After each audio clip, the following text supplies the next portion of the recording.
Querido irmão, querida irmã, neste domingo celebraremos a festa, a solenidade de Pentecostes. E com esta solenidade nós encerramos o tempo da Páscoa, estes 50 dias celebrando com alegria a ressurreição de Jesus.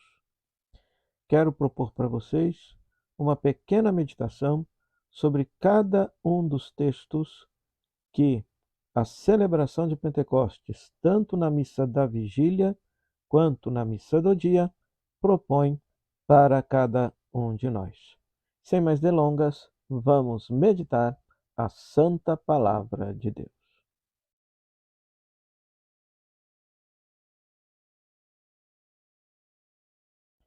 Se você está passando por aqui pela primeira vez, então compartilhe este canal, se inscreva se não é inscrito, deixe o seu comentário e ative as notificações para que você possa constantemente ter acesso a este nosso conteúdo.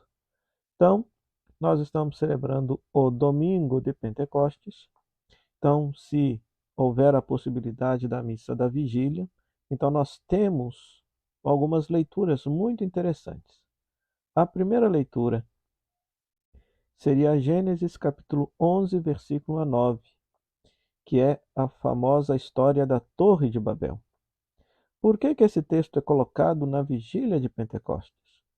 Porque neste texto aqui, todos falavam uma só língua, construíam uma torre para chegar até o céu, e depois esta língua foi confundindo em várias línguas. Se perdeu a unidade. Pentecostes vem corrigir justamente o contrário daquilo que aconteceu aqui em Babel. Todos falando línguas diferentes permanecem unidos, permanecem numa unidade, né?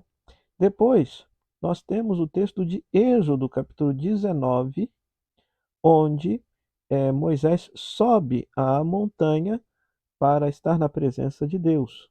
E no capítulo seguinte, nós temos justamente a entrega da lei, a entrega da Torá. Ora, os judeus celebravam justamente no dia de Pentecostes o dom da entrega da Torá, o dom da entrega da lei. Então, para a tradição cristã, o Espírito Santo vem sobre a igreja para escrever esta lei de Moisés, esta lei de Deus, dentro do coração de cada ser humano, de cada ser humano. Depois nós temos o texto de Ezequiel, capítulo 37, versículo 14, um texto muito conhecido, onde o profeta está no exílio e então ele profetiza o sopro do Espírito sobre um bando de ossos ressequidos e esses ossos tornam a reviver. É uma metáfora para nos ensinar o que o Espírito Santo realiza em cada um de nós. Se a nossa vida espiritual estiver morta, fragmentada, tais quais aqueles ossos ressequidos, o Espírito Santo suscita em nós uma vida nova. Então, clamemos o dom do Espírito para reavivar em nós a vida espiritual. Joel, capítulo 3, versículo 1 a 5, é uma profecia também muito interessante, lida também como possibilidade de ser lida na vigília de Pentecostes, na qual se tem a profecia de que Deus derramará o Espírito Santo sobre todo ser vivo. É interessante que depois da vinda do Espírito Santo, Pedro, no discurso de Pedro, ele utiliza esta profecia para justificar aquilo que aconteceu. Ou seja, que está se cumprindo a profecia do fim dos tempos de que Deus derramaria o Espírito Santo sobre todo ser vivo. Depois, nós temos normalmente o Salmo 103, cujo refrão envia o vosso Espírito, Senhor, e renovarás, e toda a face da terra é renovada. Então, precisamos de fato clamar a luz do Divino Espírito Santo para renovar a face da terra, pois existe muita coisa ruim acontecendo no nosso mundo e somente o Espírito Santo de Deus, suscitando bondade, verdade, beleza no nosso coração, haverá de fazer com que o mundo possa ser transformado, o mundo possa ser renovado. Como opção de segunda leitura, nós temos Romanos capítulo 8, versículo 22 a 27, onde se fala que o Espírito Santo intercede por nós com gemidos inefáveis e o Espírito Santo nos concede a adoção filial. faz com que nós possamos chamar a Deus de Pai. Então, a nossa vida espiritual, a nossa vida de piedade, a nossa vida de união com Deus é graças à ação do Espírito Santo em nós. Quem se deixa conduzir pelo Espírito Santo tem vida interior, tem comunhão profunda com Deus. Depois, o evangelho proposto para a vigília é João capítulo 7, versículo 37 e 39, onde Jesus promete que todo aquele que vier a ele, rios de água viva brotarão do seu coração. Rios de água viva brotarão do seu coração, né? Então, Jesus, como aquele que é o doador do Espírito Santo, é interessante que no Evangelho de João, quando Jesus morre na cruz, do seu lado sai sangue e água, a água simbolizando justamente o dom do Espírito, e depois ele ressuscitado, conforme veremos na missa do dia de Pentecostes, ele sopra sobre a igreja para realizar a nova criação de toda a humanidade. Depois, na missa do dia, nós temos como primeira leitura Atos capítulo 2, versículo 1 a 11.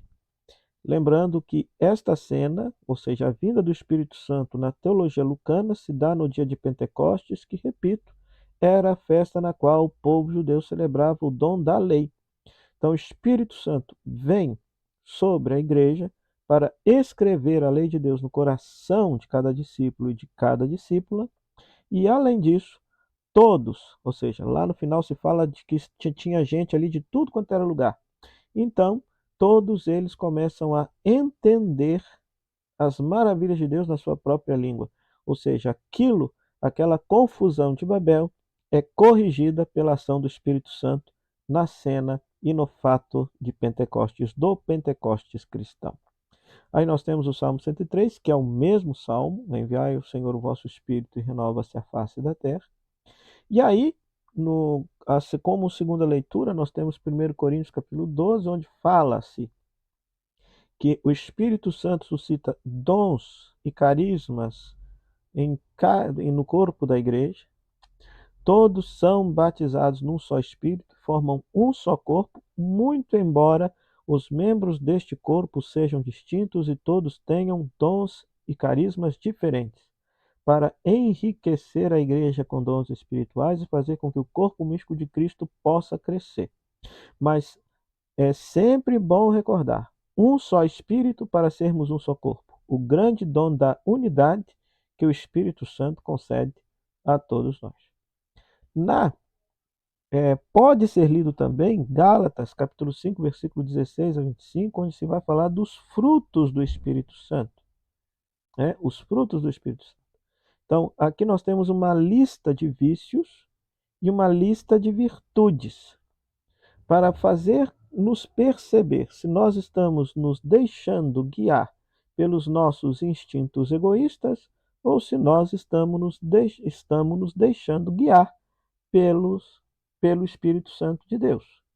Então, valeria a pena rezar esse texto e perceber se na nossa vida esses frutos estão surgindo. Caridade, alegria, paz, paciência, benignidade, bondade, fidelidade, mansidão, temperança. Ou se nós estamos vivendo de forma carnal, egoísta, censurando a ação do Espírito Santo em cada um de nós. Aí vem-se a sequência, que é própria para este dia, um texto muito lindo. E aí nós temos como opções para o Evangelho nesse dia, João capítulo 20, que é o dia da ressurreição de Jesus, no qual Jesus sopra o Espírito Santo sobre a igreja, enviando a igreja em missão e concedendo à igreja a autoridade de perdoar os pecados. Vale ressaltar que Jesus sopra sobre os discípulos, relembrando aquele sopro original de Deus lá no livro do Gênesis. Se lá Deus soprou sobre aquele ser de barro, fazendo um ser vivente, então, primeira criação, aqui Jesus sopra o Espírito Santo sobre a igreja, dando origem a uma nova humanidade, a uma nova criação. Então é muito interessante que uma nova humanidade reconciliada, pacificada, já nasceu desde o dia de Pentecostes. Então esta humanidade já está aí, mas ela só crescerá e se tornará mais evidente no mundo se cada ser humano permitir-se guiar pela luz do Espírito Santo que foi derramado sobre você, que foi derramado sobre toda a humanidade, né?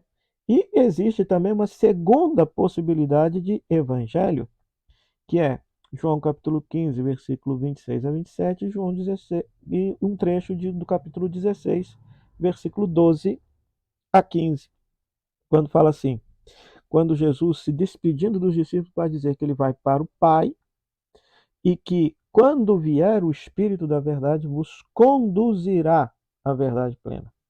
À verdade plena. Então, o Espírito Santo, como aquele que é a alma da igreja e continua nos conduzindo num processo de descoberta acerca do mistério de Deus, do significado da pessoa de Jesus e da verdade do seu Evangelho. Então, cremos que Jesus é a revelação de Deus, contudo, a compreensão desta revelação nós não a temos ainda plenamente. Só a teremos plenamente no céu, na eternidade, quando estivermos juntos de Deus. Então, enquanto não chegamos lá, é o Espírito Santo que vai iluminando a consciência da igreja acerca de descobrir novas belezas dentro daquela revelação que já nos foi dada em Jesus Cristo. Quantas verdades, quantos comportamentos que ao longo da história da igreja, a igreja foi amadurecendo no processo do caminho histórico da igreja. Tudo isso é obra e ação do Divino Espírito Santo. Então, neste dia de Pentecostes, peçamos ao Senhor que possa abençoar a todos nós, que esse Espírito Santo que foi derramado sobre cada um de nós no dia do nosso batismo, confirmado no nosso crisma, que nós possamos ser dóceis a esse Espírito Santo, que haverá de fazer de cada um de nós novas pessoas, novas criaturas. O Senhor esteja convosco, Ele está no meio de nós. Que a bênção de Deus Todo-Poderoso, Ele que é Pai, Filho e Espírito Santo, desça sobre você e permaneça para sempre. Amém. Meu muito obrigado à Rádio Comunidade FM de Bom Sucesso, à Web Rádio Nossa Mãe de Birité, nossas parceiras na evangelização, por esse espaço que sempre nos concedem para pregar a palavra de Deus.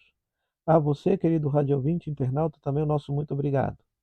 E continuamos a divulgar a nossa peregrinação para a Terra Santa, prevista no mês de novembro, no dia 4 ao dia 12 de novembro, no qual terei a alegria de ser o diretor espiritual desta peregrinação. Maiores informações pelo telefone de contato que está aí anunciado. Até o próximo programa, o Pão da Palavra, se Deus quiser. Tchau, tchau.